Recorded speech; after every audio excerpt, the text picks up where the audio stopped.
I'm developing a course just for Jannah Institute.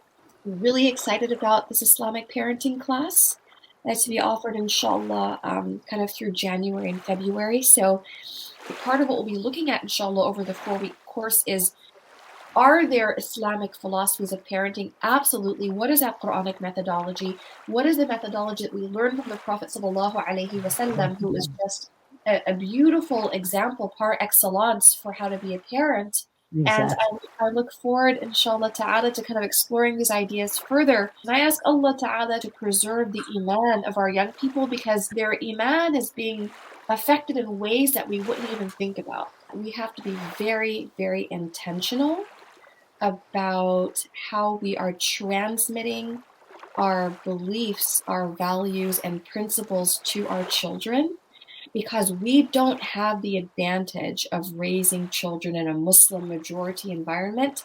And I would humbly suggest, even in those environments, there are challenges. So this is really kind of a snapshot of what I plan on covering, inshallah. I'm really excited about this Islamic parenting class. And Exactly. I look forward, inshallah ta'ala, to kind of exploring these ideas further for the 4-week series.